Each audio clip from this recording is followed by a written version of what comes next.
My teammates, honestly, my teammates really trust me, and when I got the hot hand, they feed me, and it's really them. It's not about me. It's about my teammates looking for me and being unselfish. So kudos to them.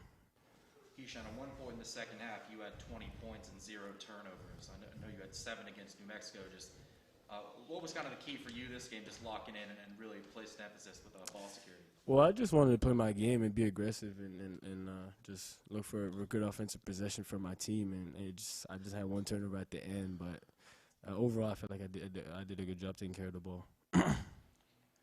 Jabari, defensively, I know you didn't have the games you guys wanted in the first 2 games, and in the first half tonight, I think Maine was around 46%, but only 20% in the second half. Was that more the kind of defense you guys expect to play going forward? Yes, we preached coming out strong in the first half, and we didn't do the job we expected. So the second half, we had an opportunity to improve. So as starters, we have a responsibility to start the games and the second half off strong. So we wanted to improve on that, and I think we made a big stride in the second half. Jabbar, you guys closed out the first half on a pretty strong note. We're up 17 at halftime, and then through the first 7 or 8 minutes of the second half, you guys jumped on them. I think it was like an 18-3 run. Just how did you kind of what did you guys have to do out there to really just get the jump on them from the start of the second half? Yeah, I think we put a lot of pressure on our bench when we don't separate at the beginning of the games. So we just said we can't do that, and we accepted the responsibility of starting the games off.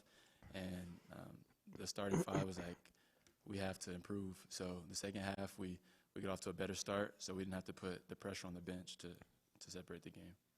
Jabari, one of the things Tad talked about the other night was getting some, distance between you and the opponent so you guys could play with your depth and see what your team had.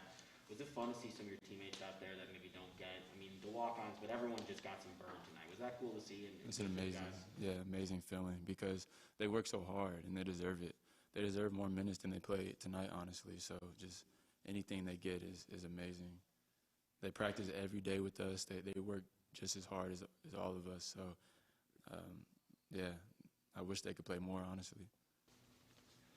Keyshawn, maybe looking ahead a little bit to later this week, you guys went to Nebraska in the preseason, didn't come out really well in that one. I know this won't be exactly a road environment, but you're getting away from home, 3 tough games. What do you guys have to do to go down there and have a good showing? I think it starts with our defensive intensity and just taking it possession by possession, man, because when you don't play at home, sometimes we could get rattled and stuff like that. But if we take it possession by possession and increase our defensive intensity from the beginning, it shouldn't be a problem. So I'm really focused on Southern Illinois on Friday, and we'll take it from there. Anything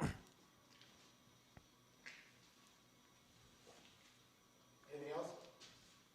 All right. Thanks, guys. Safe travels. Appreciate it.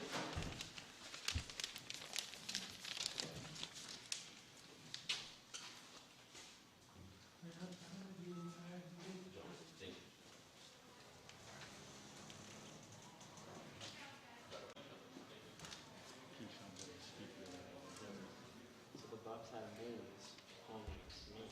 What's up? The Bucks had a millions home against Maine. Please tell me you're not going to go with that for your title. Maine gets in against Maine. Headline. Yeah, Cap's still on radio if you want to come real quick. All right. Is that all right? Yeah. Okay. That's fine.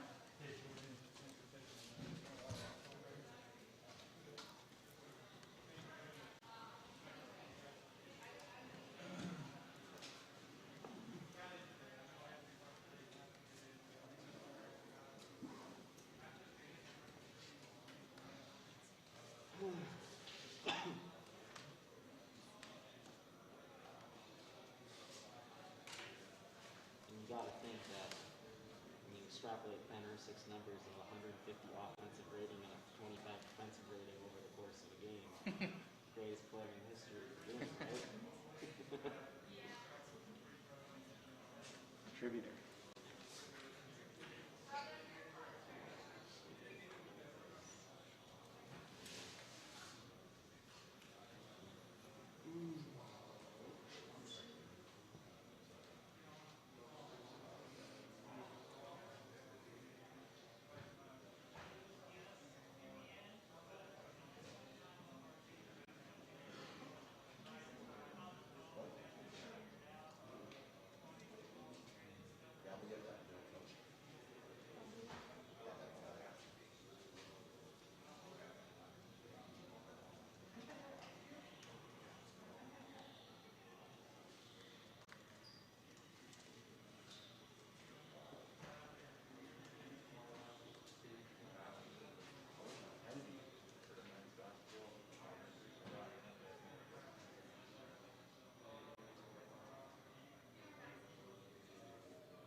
calling people by what year they are, or you just start going 30 or second?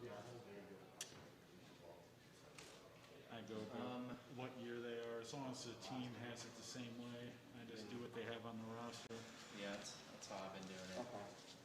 For football, like I mean, for with that football, they do it 2020 different. class. Football, they put those guys as Right. freshmen still on the roster. But Right. Just last year messed up everything with how you phrase things. It's like, it's crazy because like some of these guys.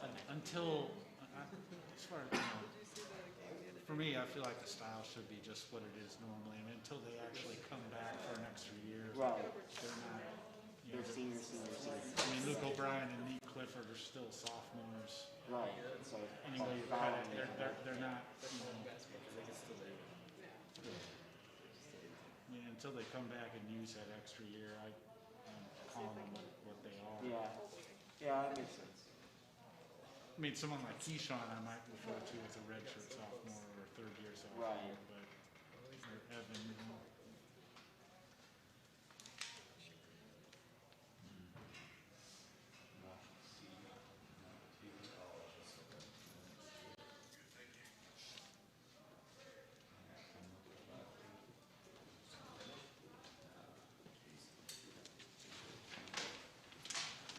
Hey, everybody. Got head coach Ted Well. Coach, if you could please start with an opening statement, and then we'll open up for questions. Well, not a nail biter tonight, thank goodness. Didn't have to worry as much down the stretch, but thought our guys took about 8 minutes to kind of wake up and figure out that part of the game plan was defensive pressure and intensity. So pretty pleased with that for 32 minutes, but we still trying to figure out a 40-minute game and getting going from the jump street. But overall, I'm pleased. We hit a lot of our numbers tonight. In terms of our individual game goals, 40% defensive field goal percentage, +8 on the boards. We dominated the boards. We only gave up 5 threes, only gave up 4 offensive rebounds, and we had 10 turnovers. So when you hit those numbers, the score kind of takes care of itself, and hopefully our young guys can learn from that. Not that we're going to hit them all those goals every night, but you know, every one of them is important based upon who you're playing.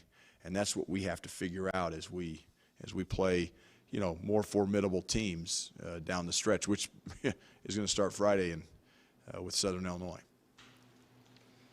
Coach, you mentioned the defense.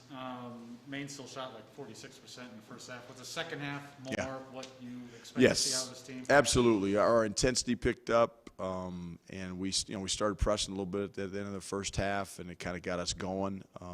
And we wanted to wear them down. Again, part of playing here is wearing teams down, and you know, good teams come out, and they came out the first 8 minutes, and it was kind of tit for tat. We weren't able to string together many stops, and we weren't great offensively either. But I thought really in the second half started sharing the ball well, really made some unselfish plays, I thought, in that second half, which is really heartwarming, because if our team will not play with an agenda, individual agendas offensively, we got a chance to be pretty good because we have a lot of weapons, a lot of guys that can score on different nights. And we have to, you know, one of the mantras we've had the last couple of days in practice that will continue is we have to make plays for each other and not making plays for ourselves. If we do that, we'll be pretty good. Tad, last year, Jariah Horn was a guy for you that was that spark off the bench. You didn't need to be in the starting lineup to get things going. Some guys are opposite of that, but Nate Clifford seems to be looking like that kind of guy. I think Neek and KJ, you can put, you know, both those guys in the same category. Both come in, both perimeter players, play with a lot of energy. Neek is rebounding the ball well and again, doing a lot of really good things for us. So I look at him as a sixth starter, and KJ's kind of embraced that role coming off the bench, and he's a guy that can make plays as well, especially in the open floor. We really haven't seen KJ in the open floor much, and we need to get stops so we can do that. He showed a couple flashes tonight, but you know, the turnover bug didn't hit us too bad. I mean, KJ had 4. That was, you know, it was kind of his night. Jabari was the first night, and Tristan, and then Keyshawn the second night, and tonight it was KJ's turn. So we get everybody playing, you know, with that ball under control, and we'll be again a good shooting team, And all we need to do is get shots on goal, kind of the soccer analogy. The other night you mentioned you wanted one of these games to see what depth you had on the bench and get them some minutes. What did you see with those minutes that some of those guys had? Yeah, I thought Julian Hammond did a really good job. It took him a while. He was a little nervous when he got in there. He had a couple tough fouls but again, it's a learning curve for him that he hasn't experienced the first 2 games like everybody else. And then Luke O'Brien, I thought, played really well. 4 steals, was really active. Got a big offensive rebound there in the first half. I love his when he's playing aggressive and under control. He had a nice drive and dish to Keyshawn there in the second half. So I thought both those kids did a good job in the minutes that they had. And, again, it's hard to play 10 in a rotation. 8's kind of the number and maybe 9. So those guys just have to be ready when their number's called. And that's sometimes a tough position to be in, but they got to figure that out, and I think they will. I got confidence in both of them. Tad, Keyshawn's obviously in a groove offensively to start the season. You mentioned the turnaround and turnover. I think even his one turnover came right before he came out of the game. Almost got through this without one. Right. How pleased are you to see that kind of bounce back out of your new starting guard in just one game? Very much so. I mean, Keyshawn, again, he wants to be a good player, and he wants to do the right things and pretty conscientious. So, I don't worry about, any individual guy. It's just on some nights you just got to understand it may not be your night in terms of making plays. And that's when you have to rely on your teammates and not try to do too much. But Keyshawn has got a scoring mentality, and he's going to find out as we go deeper. People are going to start scouting him, and they're going to be maybe helping on drives more. Maybe they're going to be double teaming on ball screens. So he's going to have to learn how to become a distributor, as defenses kind of key on him. And that's the beauty of this team, is we've got other guys that can step up and do that. And but he's, again, when he has space and he's in the open floor, and our spacing is such a big part of our offense, he's really tough to guard in space because he's so fast and quick, and he's got great elevation on his jump shot, and he's really worked on his floater and pull-up game. So Keyshawn's doing some nice things for us. Tad, where you guys are at right now, only one team in the country shot more free throws than you guys, and after tonight, only one team has a higher rebound margin than you guys. That's basically what you want, right? That's absolutely what we want. But we also know that as we go on the road, we're going away from home. Maybe that whistle isn't quite as friendly. As you get into Pac-12 play, things seem to even out a little bit more. So we can't rely on the free throw line. We still want to put foul pressure in their team and get to the free throw line, but we're probably not going to get there as often as we're getting there now. But we always want to play inside out, and we always want to be in attack mode. And then rebounding is obviously something we hang our hat on, both offensively and defensively. Defensively tonight, when you give up 4, this team was averaging 14 offensive rebounds, in the 2 games they played. So they got some big, strong guys. We did a much, much better job on the defensive glass. And I can remember 2 of their offensive rebounds, of their 4. I know when they happened. I know who gave them up. We're striving for perfection, but if we can give teams 4 offensive rebounds on as many missed shots as they had, we'll take that all night long. Tad, they only played 9 games last year. Yeah. One of their early ones this year was a Division III opponent.